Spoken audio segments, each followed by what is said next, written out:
कि उन बलात्कारियों को चौराहे पर गोली मारी जाए, उनको फांसी पर चढ़ाया जाए। इन दुष्कर्म वालों को बख्शा नहीं जाए, इन बख्शा जाए तो हर इंसान पर आफत आएगी। अगर वो दरिंदे मेरे सामने आ जाए तो मैं उनका क्या मतलब उनका कत्ल कर दूंगा। वो बिटिया आपकी बहन, बेटी, आपकी माँ, आपकी पत्नी होती, क्या तब आप खामोश रहते? संविधान में संशोधन की आवश्यकता पड़ती है तो करो ना संशोधन। जो रेपिस्ट है उनका संरक्षण किया जाता है, उनको सांसद की टिकट दी जाती है।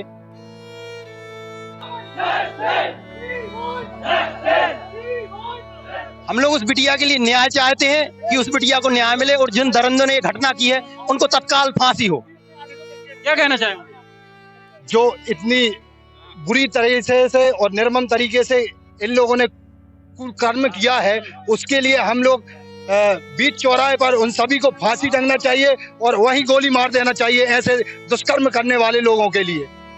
इस आंदोलन के माध्यम से हम सरकार को ये बताना चाहते हैं कि एक सरकार ऐसे कृत्यों पर जल्द से जल्द एक्शन ले। क्या नाम तुम्हारा? बाल कवि अनुज कुशवाहा। क्यों पट्टी बांधे हो? हमारी कोलकाता की दीदी के साथ जो बलात्कार हुआ है इसलिए हम पट्टी बांधे हैं। क्या चाहते हो? कि उन बलात्कारियों को चौराहे पर गोली मारी जाए, उनको फांसी पर चढ़ाया जाए। तो ऐसा करने के लिए तो संशोधन करना पड़ेगा संविधान में।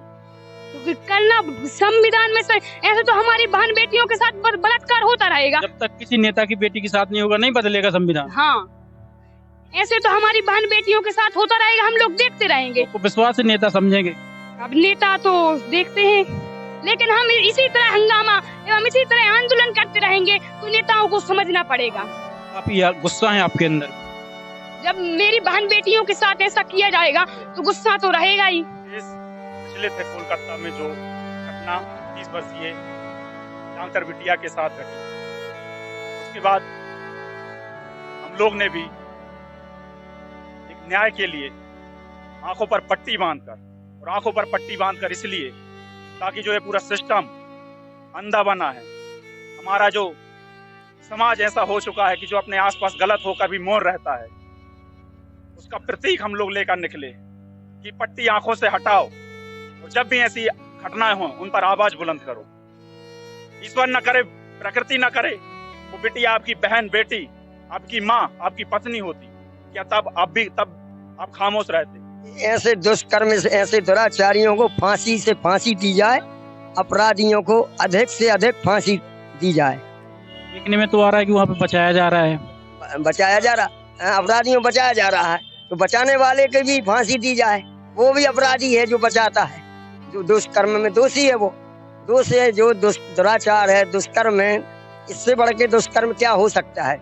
ऐसे बलात्कारी अपराधियों को फांसी से अधिक फांसी दी जाए। ऐसा है कि मैंने बचपन से सब कुछ ये भारत की परिस्थितियों को न्यूज में देखा है कि हमारे भारत में ऐसा चल रहा है, ये हो रहा है, वो हो रहा है। तब मैं ऐसे ही धीरे धीरे कविताएं बोलता गया। फिर मैंने उन कविताओं में अपने भारत देश का दुख दर्द बताया। क्या दुख दर्द है देश का? अभी ये कि बलात्कार हो रही हैं, जगह जगह दंगा हो रहा है। ऐसा नहीं कि आज बलात्कार हुआ है, प्रतिदिन।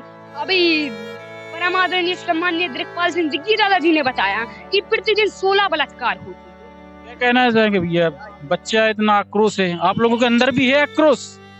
देखिए, आक्रोश की बात ऐसी है, यदि हमारे बस में हो तो पता नहीं उसके साथ हम क्या निर्णय लेंगे और कितनी दुर्दशा से हम उन लोगों के लिए मतलब मौत के मुंह में प्रवेश कराएंगे।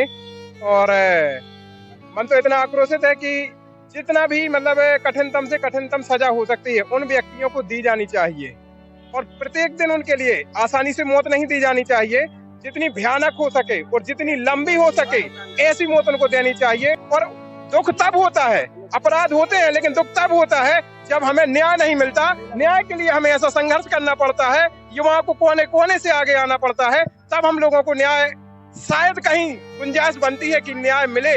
और इस व्यवस्था पर बहुत ही दुख है और अपने आप को लाचार महसूस करते हैं कि हमें बताया जाता है लोकतंत्र है और लोकतंत्र में वोट से हमारी सरकार है, लेकिन हमारी सरकार ही हम लोगों को न्याय नहीं दे रही है।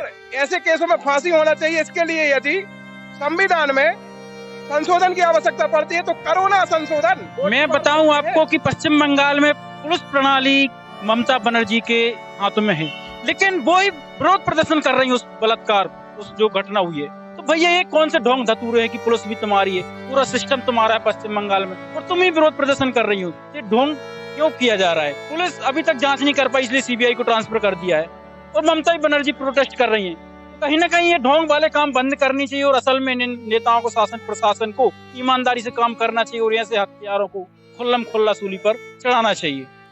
आप देखिए मतलब दिल रोता है, जो इतना गंभीर विषय है, मतलब एक एक हड्डी आंख में आंख का चश्मा घुसेड़ देना, मतलब ऐसा लगता है कि अगर वास्तव में अगर वो दरिंदे मेरे सामने आ जाए तो मैं उनका क्या मतलब उनका कत्ल कर दूंगा। कत्ल कर देंगे अगर आप सामने आ जाए भैया।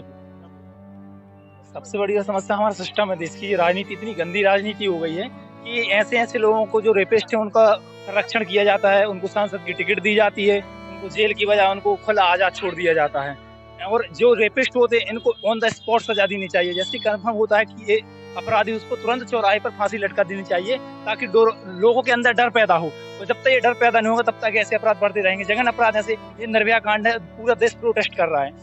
और जो डॉक्टर होते हैं, डॉक्टर दूसरों की जान, जब डॉक्टर ही सेफ नहीं है तो क्या होगा इस देश का? तो सबसे बड़ी बात है कि गंदी राजनीति को हटाना होगा, और यहाँ से जो मुद्दा उठाते, आवाज उठाते, उनको जेल में डाल दिया जाता है। तो यही कहना चाहते हैं कि जो गंदी राजनीति है देश में चल रही है, इन भ्रष्ट नेताओं को, सबसे बड़े इन भ्रष्ट दरिंदों को जड़ से उखाड़ना है। और जैसे जो ऑन द स्पॉट होता है सजा, इनको ऑन द स्पॉट देनी ही चाहिए। एक कानून, हर चीज का कानून बनते हैं, लेकिन इन अपराधियों, दुष्कर्मियों के ऊपर क्यों नहीं? इतनी निर्मम हत्या की गई कि कुछ कोई बोल ही नहीं सकते, ऐसे निशब्द बोल सकते हैं व्यक्ति कि गर्दन को तोड़ दिया गया, हाथ पैर तोड़ दिए गए, उंगलियों को काट दिया गया। ऐसे बहुत सी ऐसी निर्मम हत्या की गई है कि कोई ऐसा कर नहीं सकता। वो हैवान ही होगा जो ऐसी दरिंदगी को, अपराध के उसमें जाता है। तो इतना ही कहना चाहता हूँ कि ऐसे दोषियों को 20 चौराहे पर लटका दिया जाए, तभी हमारे देश में डर पैदा होगा, और अपराध करने के पहले 100 बार सोचेगा वो व्यक्ति।